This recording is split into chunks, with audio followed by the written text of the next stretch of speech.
Vamos a pasar a la siguiente ponencia. Nos la va a realizar la doctora Malena García. Es un honor para nosotros tenerla aquí. La doctora lleva más de 15 años en el abordaje del tratamiento del reflujo, desde el punto de vista pues, como, de una aproximación holística en la conexión entre el eje cerebro-intestino.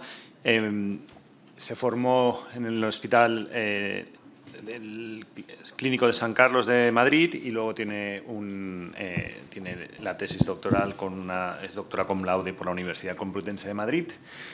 Aparte de todo esto, está actualmente en la clínica Blue Healthcare en Madrid y comparte con una antigua colaboradora nuestra, que es la doctora Marta Cruz, que le mandamos saludos. Adelante, doctora, por favor.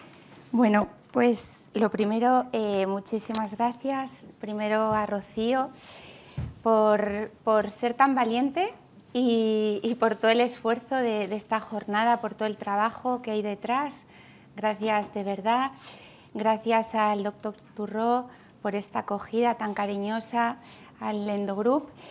Y sin más, pues nada, cuando se gestó un poquito esta jornada, Rocío me decía, tienes que hablar del eje intestino-cerebro y la neuromodulación.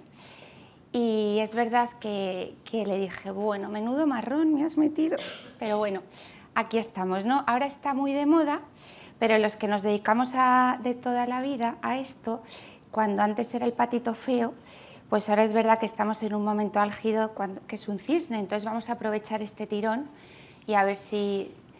y vamos a por ello. Bueno, como una imagen vale más que 1000 palabras, todos conocéis esta imagen del 2016 donde podéis ver ese entramado de neuronas, médula espinal, cerebro, que nos lleva al paradigma de la fisiopatología de los trastornos del eje intestino-cerebro, porque son procesos complejos y lejos de ser trastornos funcionales, como antes los definíamos, que están a nivel de intestino, de función, son mucho más, y abarcan todos estos niveles que hemos ido recorriendo con los siguientes ponentes, desde la luz, esa capa de moco, microbiota, permeabilidad, y en la pared ese sistema nervioso entérico, sistema inmune asociado a mucosas, esas terminaciones vagales y espinales que conectan aquí con el director de orquesta, nuestro sistema nervioso central, y por tanto generan la respuesta. Pues cuando hablo de trastornos de eje intestino-cerebro o cerebro-intestino, efectivamente hoy en día ya dicen trastornos, microbiota, eje intestino-cerebro, pero bueno, se da por hecho que abarca todo esto. Entonces, yo creo que esto es muy importante, ya en el 2016 fue un punto de inflexión, pero es muy importante tener esto en cuenta. ¿Por qué? Porque si yo le explico al paciente esto muy bien, es decir, que su problema no solo está muchas veces en el intestino, sino que es un problema que abarca todos estos niveles, y yo le explico que la base de su problema es una alteración en esta señalización cerebro-intestino, intestino-cerebro, y le explico la naturaleza de estas vías, sobre todo adrenérgicas, serotoninérgicas y dopaminérgicas, puede empezar a vislumbrar cómo los, segunda redefinición, neuromoduladores, no antidepresivos, neuromoduladores, importante, van a actuar regulando estas conexiones y por tanto vamos a empezar a hablar con propiedad en el sentido por el paciente para que él entienda lo que le pasa. Objetivos de mi charla va a ser daros unas pinceladas de eje intestino-cerebro, sobre todo desechar esos estigmas del pasado y centrarme en esa neuromodulación, en los neuromoduladores, como tratamiento per se. Es decir, nosotros como gastroenterólogos, cuando yo voy a utilizar un neuromodulador, lo voy a dar como tratamiento per se, tenga o no tenga distrés psicológico el paciente, ¿de acuerdo? Entonces, esto es clave y es fundamental, y luego os contaré. ¿Cuándo? Pues lógicamente, cuando, pues como todo en la vida, con sentido común, que tanto hace falta. Lo primero, esto es un tratamiento escalonado. Si yo no trato todo lo que anteriormente hemos hablado, es decir, si no trato esos cambios higiénico-dietéticos, esa nutrición, si no trato esa disbiosis, esa permeabilidad, pues no tiene sentido. Obviamente, os explicaré por qué me tengo que ir a un neuromodulador. Más adelante entraremos en lo que es la neuroplasticidad del sistema nervioso entérico y la hiperalgesia. Entonces, yo voy a corregir todo ese primer nivel y muchos pacientes mejoran y no necesitan. Pero cuando corrigiendo todo eso por ese fenómeno de hipersensibilidad visceral, periférica y central, ¿vale? El paciente sigue sintomático, sí o sí, tenemos que plantearnos tratar a este paciente como gastroenterólogos y no dejarle pues lleno de síntomas. ¿Y cómo? Pues ya os aviso, yo os voy a poner todo lo que hay la evidencia científica publicada. Lo que hay en posología está publicado, pero yo os voy a dar mi experiencia de más de 15 años que llevo con neuromoduladores y os la voy a argumentar porque es verdad que a nivel intestinal hay muchísimos receptores, el efecto que yo como gastroenterólogo quiero a nivel intestinal lo consigo con dosis muchísimo más bajitas, con lo cual, de hecho, toda la línea de investigación va un poco ya en esta línea, ¿no? En hacer estudios con dosis muchísimo más bajas, precisamente para minimizar efectos adversos.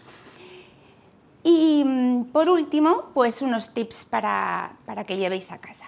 Entonces, pues el eje intestino-cerebro, como todos sabéis, es un eje bidireccional neurohumoral, donde el intestino está continuamente enviando señales sobre la homeostasis y los procesos fisiológicos que van ocurriendo, y neurohumorales del sistema nervioso entérico a través de las vías espinales, vagales, vienen aquí y el cerebro emite unas señales acorde a esto y se va regulando.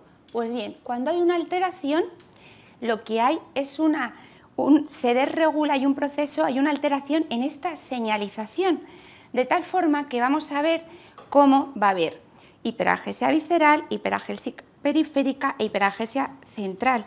Y por tanto, estímulos anómalos percibidos, respuestas anómalas. Y esta diapositiva solo ya para que os centréis en la definición de Roma, ¿no? Como nos hablan eso, de que estos procesos, todo lo que abarca.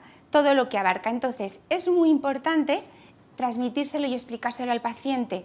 ¿Por qué? Pues porque si yo le doy un IVP, yo no le tengo que explicar al paciente, mira, este fármaco se va a unir a la célula parietal, va a inhibir la bomba de protones, porque no te lo pide, o sea, sí, fenomenal, se va tan contento. Pero cuando yo le hablo de un neuromodulador, pues ahí obviamente tú le tienes que explicar, mira, dónde actúa, por qué se lo doy, para qué se lo doy, cuál es la dosis, posibles efectos adversos y cuál es mi plan de acción. Es decir, yo durante el tiempo que le doy, qué es lo que tengo que trabajar y qué es lo que busco para luego poder quitárselo.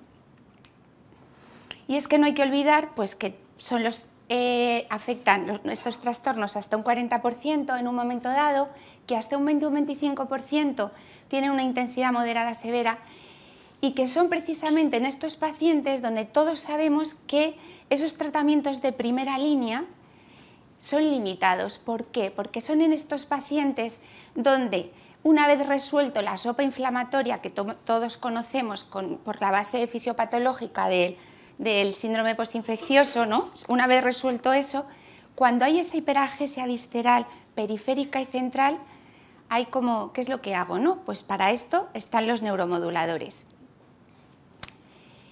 Por tanto, y ya esto, clave, nos vamos de aquí. Vamos a desechar términos del pasado obsoletos, no hablamos de antidepresivos en trastornos funcionales digestivos, ¿por qué no? Porque os lo he explicado, y vamos a hablar con propiedad y vamos todos hoy a salir diciendo neuromoduladores en trastornos del eje intestino-cerebro.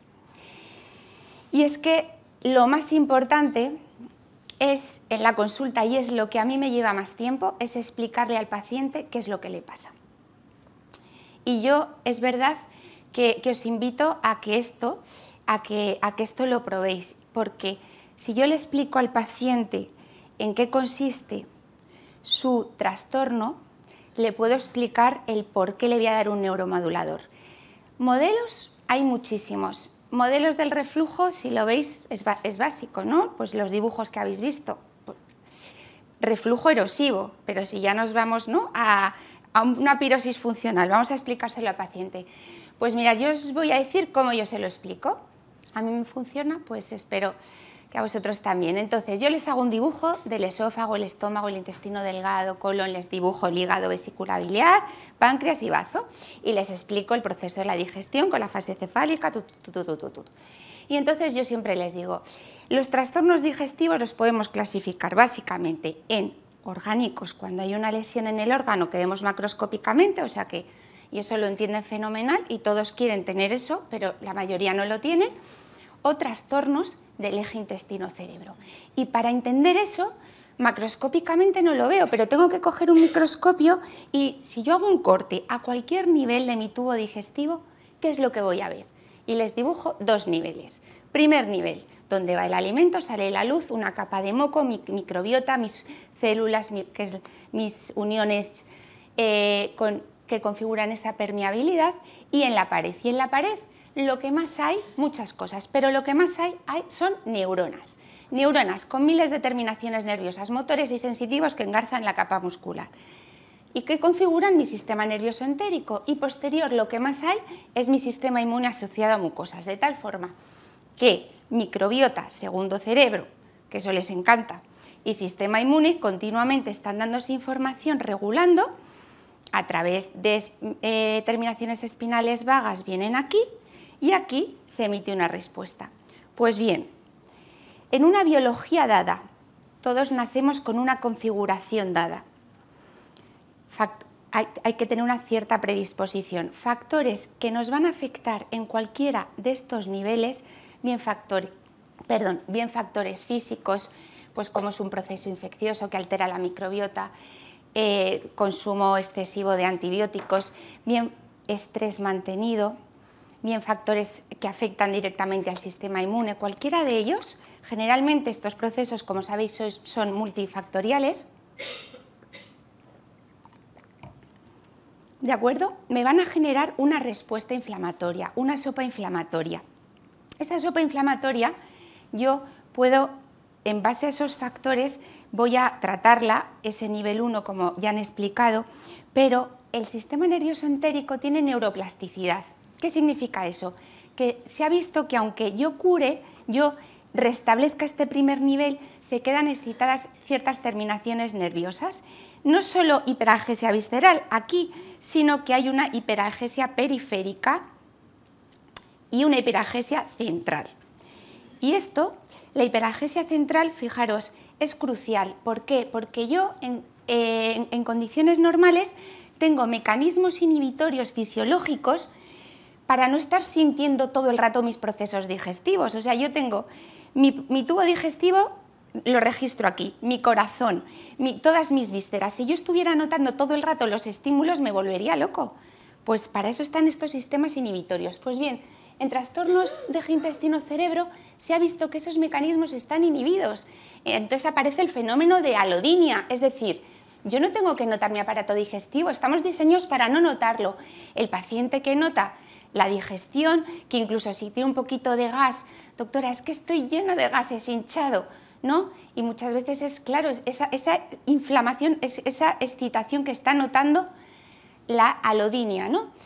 Entonces esos mecanismos están inhibidos, por tanto, estímulo amplificado, respuesta amplificada. Entonces ya es la fiesta, ¿no?, del eje intestino-cerebro. Aquí sin meter el componente cognitivo emocional.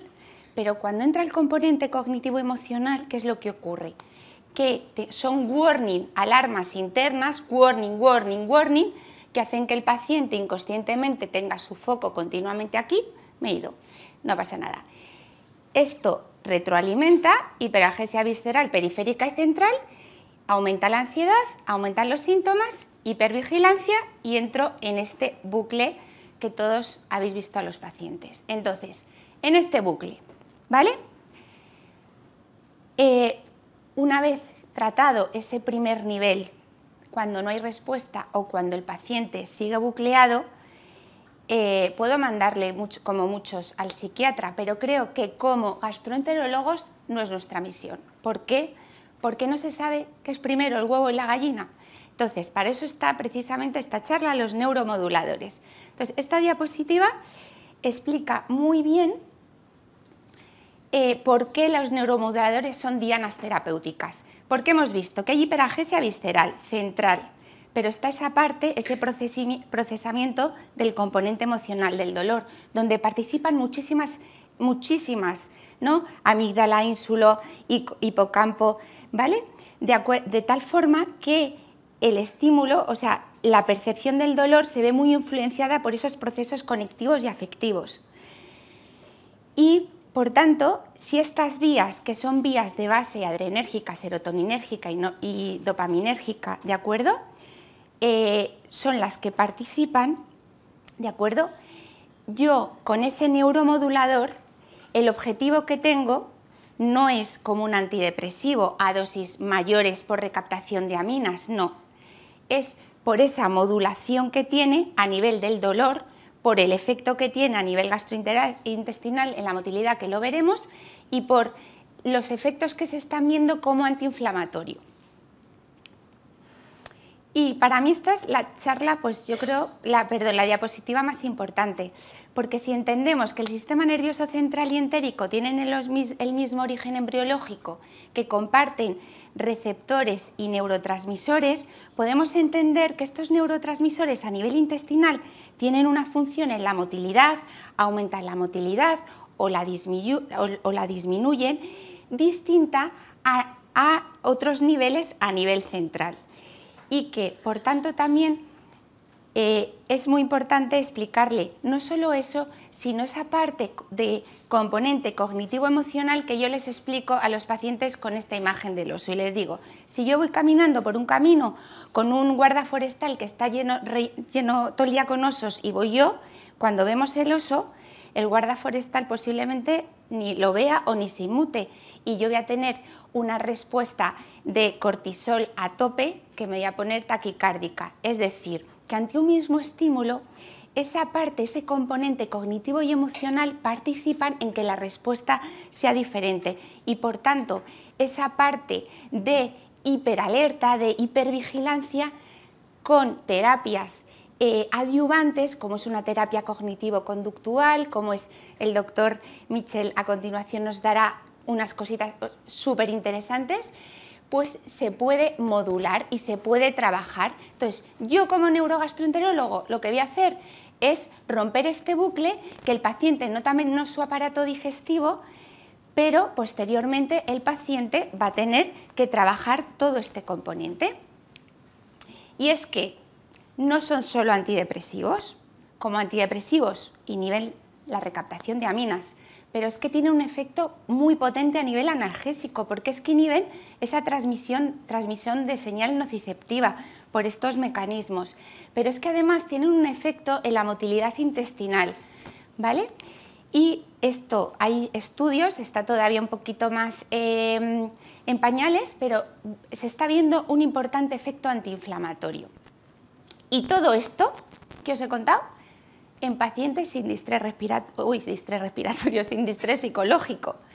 Pero ¿cuál es la realidad de nuestra vida? La realidad es que nuestros pacientes asocian mucho ansiedad y depresión. Y os pongo estos dos estudios donde aparecen. Y me voy a parar en este ¿por qué? Porque este habla de eso, que es primero huevo, gallina, gallina, huevo. El paciente siempre te dice que está fatal por sus síntomas digestivos, y tú, si estás un poquito no actualizado, pues siempre tendemos a no, si es que el problema suyo es de aquí, no, bueno. En fin, ¿qué es lo que dice este estudio? Mirar, 12 años de estudio longitudinal, 1.775 pacientes, realmente vieron que los niveles altos de ansiedad se asocian al desarrollo de un trastorno de eje intestino-cerebro, pero es que tenerlo es un factor de riesgo. Por tanto, sistema nervioso entérico y sistema nervioso central interactúan bidireccionalmente. Bueno, la evidencia sobre los neuromoduladores no me voy a centrar, pero es mucho, pero sí que os quiero estos 3, para aquellos que os queráis iniciar, pues resaltaros estos 3 estudios que son los más recientes y los recogen muy bien. Y ya me voy a la segunda parte, que es ya la parte práctica, decir, bueno, sí, vale, esto está muy bien, pero ¿y ahora cómo lo hago, no? Y fijaros, os voy a dar unos principios básicos, y es que para ese efecto analgésico que os cuento, para ese efecto en la motilidad, la acción, ¿vale?, necesita una dosis mucho más baja a nivel del sistema entérico que a nivel del sistema nervioso central. Que incluso la respuesta lo vamos a ver en pocos días, semanas. Os estoy hablando de como gastroenterólogos. Que entonces, para asegurar una mejor tolerancia y tranquilidad del paciente, la regla del 4 es mía, no aparece en ningún sitio, pero a mí me ha funcionado muy bien siempre. Y es que yo les digo, a ver, les explico todo lo que os he explicado, les hablo, les digo por qué se lo doy, dónde quiero que actúe, que quiero romper ese bucle, que hay que seguir, por supuesto, mientras tanto seguimos trabajando todo. Si valoro que el paciente necesita trabajar esa parte cognitivo-conductual, que la mayoría lo necesitan, empezamos también. Y entonces les digo, mirad, vamos a empezar por 1/8. 1/8, que si sabéis cómo es la amitriptilina, o sea, 1/4, es diminuto, pues ya 1/8 yo digo una pizca 4 días. Y en 4 días, 1/4, ¿no? Vamos subiendo así. ¿Por qué? Porque fijaros, si hacemos una impregnación lenta, la tolerancia es mucho mejor. Y eso, sobre todo, al paciente le da tranquilidad de ver que no pasa nada y todas esas alertas empiezan a bajar. Y ve de repente, uy, que no he tenido urgencia, oye, que mis heces son un poquito más formadas. Se relaja y ya no tiene tanto miedo a qué me estoy tomando, ¿no? Esto es crucial. Aparte de entenderlo bien, es hacerle una monitorización. Estamos hablando que le estoy dando un neuromodulador. No es una monitorización por riesgo como fármaco, porque a las dosis que los vamos a dar son súper seguros. Es una monitorización por tranquilidad del paciente. Y eso es clave para el éxito. Entonces yo aquí os digo, pues en función de vuestra presión asistencial, pero siempre mínimo cuando doy un neuromodulador a las 4 semanas. Aunque a las 2 semanas ya es un predictor de respuesta, porque hemos dicho que en pocos días vemos su acción aquí. Y es cierto que yo, por ejemplo, en mi práctica, pues suele ser un contacto telemático a las 2 semanas para efectivamente reforzar. Oye, pues muy bien, pues nada, vamos a seguir en pauta ascendente. Pues es que no lo tolero porque tal, si ya veo yo que no voy a, pues posiblemente lo retiro y reevalúo y no pasa nada y probamos, ¿no?, con otro mecanismo. Si no el efecto a la dosis más baja, cuando hablo de dosis más baja me refiero a la dosis más baja comercializada, ¿vale? Si no veis efectos a nivel digestivo, síntomas digestivos, con una dosis baja comercializada, en mi experiencia es mejor cambiar de neuromodulador antes de escalar, porque, por lo que os he explicado, si el efecto es parcial, es decir, el paciente está mucho mejor, pero sigue habiendo muchos síntomas ahí que no han respondido, pues ahí reevalúo. Y también es un momento de me paro y replanteo. Antes de posiblemente escalar, valorar otro fármaco que tenga una vía que no sea, si le he dado un inhibidor de la recaptación de serotonina, pues me puedo plantear, bueno, a lo mejor y con un dual, o sea, que actúe a nivel de otra vía. Y por supuesto, esto en consulta no somos psiquiatras, pero somos médicos y tú sabes desde la primera consulta si el paciente tiene un distrés psicológico importante o no. Y eso hay que valorarlo para a lo mejor, pues muchas veces, no en la primera consulta, boom, neuromodulador, psicólogo, tal. No, pero tú ya le vas hablando de esa parte que una vez que hay un poquito de control sintomática va a haber que empezar a trabajar para luego poder hacer una retirada y que a futuro tenga esa parte controlada para llevar mejor su alteración. Y, por supuesto, aquí la elección siempre va a ser síntoma principal. El paciente te llega a la consulta, un trastorno de eje intestino-cerebro, y es verborreico, te empieza: doctora, tengo distensión, se me pone la tripa así, tengo gases, eructo, o sea, síntomas. Y yo siempre le digo, a ver, si yo tuviera una varita y te pudiera quitar hoy un síntoma, ¿cuál te quitaría? Y ese es el síntoma principal, el que el paciente te dice: esta tripa, y tú dices, madre mía, la distensión. Bueno, entonces, vamos ya un poquito, aquí muchos ya los conocéis, entonces yo un poquito lo que os voy a aportar es pues esas diferencias, o sea, eso que en mi experiencia pues, ¿no?, que os puedo aportar, ¿no? Entonces, antidepresivos tricíclicos, pues amitriptilina, nortriptilina, imipramina, quizá el más usado es la amitriptilina, ¿vale? Como no es selectivo, tiene más efectos adversos, o sea, más anticolinérgicos. Pero a la dosis baja, que es la que utilizo, los efectos que yo veo básicamente es que induce sueño, con lo cual en paciente con un patrón de sueño alterado nos ayuda, y que tienen un efecto anticolinérgico que frena, con lo cual para el paciente con una diarrea y urgencia defecatoria pues va de cine. Siempre que pensemos en un tricíclico, el efecto máximo es el dolor, o sea, es un potente analgésico, ¿vale? Eso lo vamos a ver enseguida, y como os digo siempre, los principios básicos que os he recordado al principio, o sea, lo mismo, no me voy a repetir. Ojo con qué, pues con que alargan el QT, es cierto, pero con dosis mucho más alta. Entonces, en pacientes o muy añosos o pacientes con una arritmia, yo pues posiblemente lo evito, y si no hay alternativa, una interconsulta a cardiología, y en la mayoría de los casos a dosis bajita no te ponen problemas, pero bueno, para que lo sepáis. ¿Veis que la diferencia, ¿no?, aquí de la dosis como en un trastorno de eje intestino-cerebro a la depresión? Y esto es que está demostrado, o sea, es que hay estudios que han demostrado cómo la amitriptilina a dosis bajas tiene una acción a nivel intestinal y no hay cambios en el estado anímico como tal, es decir, no actúan como un antidepresivo. Y estas cosas son los que el paciente necesita saber. Pone dosis más alta, esto es lo que está publicado, pero yo os digo, si a 10 miligramos no hay ninguna respuesta a nivel intestinal, para mí la amitriptilina yo no sigo escalada. Inhibidores selectivos de la recaptación de serotonina, vale, igual que la amitriptilina lo tenemos que asociar a un potente analgésico, estos son estrellas ¿en qué?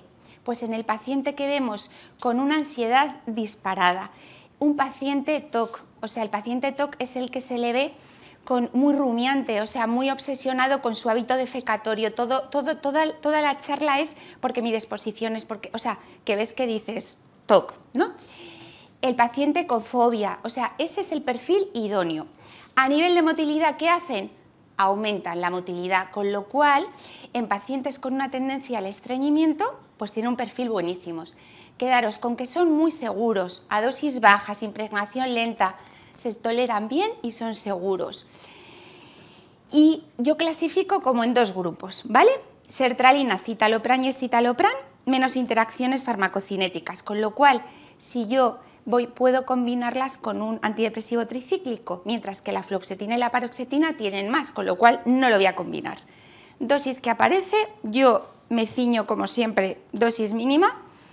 Deciros, citalopram y escitalopram tienen un perfil muy similar. El citalopram es más sedante, por eso, o sea, aunque tiene esa acción de disminuir ansiedad, induce muchas veces sueño. Entonces el citalopram en un paciente con alteración del sueño, pues yo lo pongo por la noche. Algún paciente que, uy, no duermo peor, pues lo pones por la mañana, pero el perfil en general es más sedante. El escitalopram es más excitante, más el típico paciente que esas astenias que ya te vienen que lo hacen todo, o sea, esas astenias que vienen, que ya tienen una alimentación perfecta, que ya han sido tratados por la doctora de la Puerta maravillosamente, que están y que el paciente sigue con mucha sintomatología y esa astenia, pues muchas veces las astenias hay detrás neurotransmisores que en muchos casos no responden al tratamiento de primera línea, ni a fitoterapia, ni a precursores, o sea, ni a lo que es lo más natural. Fluoxetina, idónea para paciente con atracón, que tenga una mala relación por la comida, porque disminuye mucho ese impulso. Paroxetina. La paroxetina, luego ya lo veremos, pero es idónea también para síntomas muy de dispepsia. Y la sertralina es el antiobsesivo por excelencia, o sea, como os estoy contando como rasgos y perfiles, porque luego es verdad que nosotros la indicación va a ser por el síntoma principal, pero nosotros tratamos a un paciente, entonces tenemos que ver el perfil del paciente. Inhibidores duales, recaptación de serotonina y noradrenalina. Como son más específicos, menos efectos adversos y son más seguros que los ATC.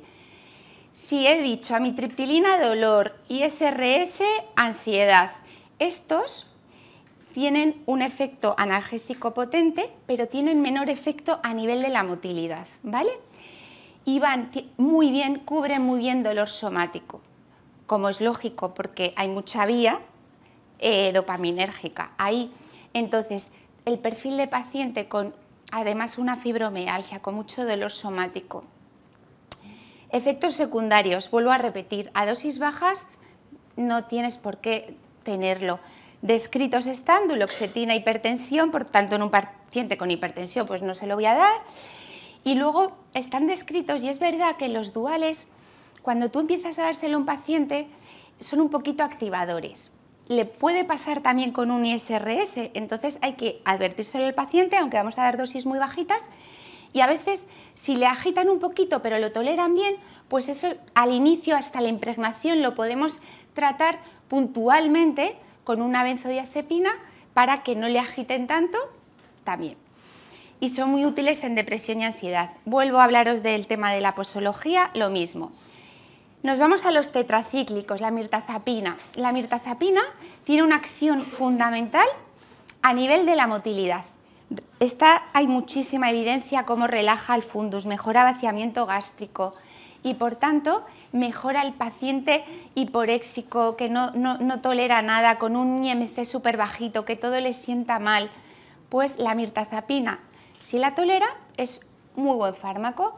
Por tanto, como el efecto adverso es la somnolencia, yo siempre lo doy a la hora de dormir a dosis muy bajita, como todos, como os lo he dicho, y yo siempre veo dos perfiles de pacientes. Aquellos que desde el principio o no le dan sueño o le da un poquito, pero lo toleran fenomenal, y aquellos que un octavo les funde, les da somnolencia. Entonces, en esos pacientes, aunque pasen los días, ese es un efecto por el que hay que retirarlo porque no lo van a tolerar. En los efectos adversos, lo que os he comentado, es verdad que aumenta el apetito, ganan de peso, pero vuelvo a lo mismo, a dosis bajitas se puede controlar y a veces hay pacientes que lo necesitamos y son fármacos muy seguros. Y ya en otros, cuando me voy a una trazodona, un antipsicótico atípico, gabapentina, que se utilizan, ¿no? Y tienen sus indicaciones. ¿Por qué no me voy a centrar aquí? Pues porque cuando empezamos con los que os he comentado, tricíclicos, ISRS, duales, tetracíclicos, y no hay respuesta, me iría a estos. Pero ya estos son pacientes complejos que hay que verlos en un marco muy multidisciplinar, bien con un psiquiatra, bien con una unidad especializada en dolor. Y vamos a la pregunta, pero entonces, ¿qué fármaco elijo? ¿No? Pues síntoma predominante, lo que os he dicho, perfil del paciente. ¿Qué es esto de perfil del paciente? Pues, ¿tiene distrés psicológico importante o no tiene? ¿O es secundario? Lo tengo en cuenta.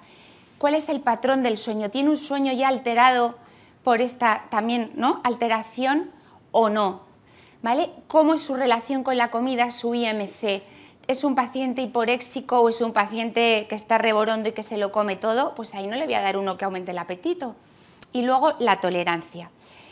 Aquí, yo os he ido contando un poquito en cuanto a síntoma, pero me voy a centrar sobre todo en lo que habla esta charla, que es, ya vamos a síntomas lo que son más superiores. No me voy a síntomas inferiores para no para no alargarme. Dispepsia y epigastralgia, pues ya os he hablado de la mirtazapina.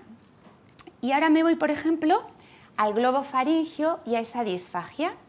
Pues aquí, opciones que tengo. Mirad, la amitriptilina como por dolor en ese perfil del paciente, ¿no?, que a lo mejor tiene además diarrea, tiene un poquito de sueño alterado, es un paciente que no tiene ahí contraindicación, puede ser una opción buena. Os pongo al lado de Ansit porque es una combinación de tricíclico con un neuroléptico. Este es muy antiguo, pero en estos globos faringios o síntomas muy esofágicos va fenomenal. Se puede poner y quitar, es como muy seguro y va muy bien. Los tetracíclicos, la mirtazapina, cuando es un globo faríngeo o síntoma esofágico muy asociado, ¿no?, a retraso en el vaciamiento, a digestión pesada. Un ISRS, cuando hay un síntoma muy predominante, ¿no?, ahí de ansiedad, pues para estos síntomas, efectivamente, pues me voy ahí, cuando, pues si además el paciente tiene pues más tendencia al estreñimiento, pues me iría a un escitalopram como activador por la mañana, citalopram si está alterado el sueño, una sertralina si hay mucho tal, paroxetina si hay mucho síntoma de dispepsia, y un dual. La venlafaxina tiene mucho estudio en estudios de síntomas esofágicos porque también se ha visto cómo mejora el vaciamiento y si hay un componente de ansiedad. Esófago hipersensible, pirosis funcional o dolor torácico. No me voy a repetir. Opciones: amitriptilina, mirtazapina, ISRS o un dual. Y fijaros, os pongo esta porque, aunque yo le voy a dar una dosis bajita, y mi objetivo, ya os lo digo, es tratar no el distrés psicológico, sino tratar síntomas digestivos, cuando el síntoma predominante es esa parte de ansiedad, fobia, agorafobia, por lo que os digo de activación de la amígdala, de tal ese parte componente cognitivo-emocional, a dosis bajitas, cuando yo trato esa hipervigilancia, esos warning van disminuyendo y la homeostasis, nuestro cuerpo tiende a regularse, entonces desaparecen, mejora mucho los síntomas digestivos, con lo cual, efectivamente, pues si hay ese predominio, pues utilizo estas opciones. El máximo efecto lo vamos a ver 4-8 semanas, pero a nivel digestivo no. O sea, a las 2-3 semanas es un efecto ya parcial como efecto máximo, pero ya vemos efectos a nivel digestivo y es un predictor de buena respuesta. ¿Y cómo prescribo y suspendo estos fármacos?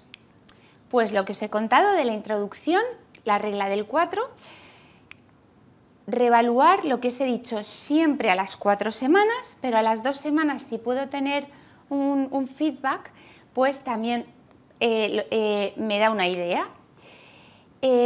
Necesarias 4-8 semanas para evaluar eficacia completa del fármaco y si me funciona lo voy a mantener de 6 a 12 meses si la respuesta es esperada. Mirad, y en este tiempo, ¿cuál es el plan? ¿Le doy el neuromodulador y me olvido? No. Le doy el neuromodulador, el paciente va a mejorar, sigo un poco tratando, pues no me olvido de todo ese primer nivel, porque estos procesos, vuelvo a decir, que afectan a todo, ¿vale? Y le explico al paciente que en este tiempo ha mejorado, pero que este proceso no es así y estable, no. Este proceso tiene sus picos de inflexión y en cuanto ya está bien, va a tener días malos. ¿Por qué? Porque al final no hay que olvidarnos que estos trastornos de eje intestino-cerebro, el paciente, esto es su termómetro, va a ser, yo siempre les digo, eso es vuestro tendón de Aquiles. Factores que me afecten a cualquiera de los niveles, bien que te pegas un día una comilona, una transgresión importante, bien ese disgusto, bien que pillas un virus, todo eso te va a reajustar. Entonces es normal cuando tú de repente tengas un día malo, si ese día malo, warning, warning, warning, warning, alertas, foco, vas a empeorar. Entonces ahí les explico la importancia de trabajar eso, de aceptar que su eje intestino-cerebro, que me voy a tomar el Bionacid, el tal, el cual, o sea, me voy a tomar para amortiguar y que voy a desfocalizar y nuestro organismo tiende a la homeostasis. Lo voy a mantener más tiempo si hay comorbilidad asociada psiquiátrica. Una vez que el paciente ya después de 12 meses en los pacientes pues, de mejor pronóstico, pues veo que está muy bien, estable, que ha trabajado, que sabe amortiguar esos puntos de inflexión, pues retirada lenta. La retirada lenta según la regla de 4, lo mismo, yo hago retiradas de un cuarto, 2 semanas, o sea, me paso perfectamente pues 4 meses de retirada, con el punto de si en un momento el paciente se desestabiliza, pues lo reevaluamos, vemos si hay que poner alguna cosita que le ayude, vemos que también el paciente ya cuando empieza a conocer cómo funciona su eje intestino-cerebro, pues ya, sí, bueno, es que esto, claro, tuve aquello, bueno, ahí nos planteamos si mantenemos esa dosis y espaciamos más la retirada o si lo podemos reforzar y seguir. Retirada más lenta con ISRS, es cierto que con estos a lo mejor hay que retirarlos un poquito más lentos y siempre que la duración sea inferior a 4 o 6 semanas, pum, me lo quito rápido, no hay problema. Clave para la retirada, lento en dosis, tiempo y por supuesto la terapia coadyuvante si hay distrés psicológico. Os hablaba de la asociación de fármacos porque claro, bueno, esto a lo mejor me decís, madre mía, si ya poner un neuromodulador y ahora otro.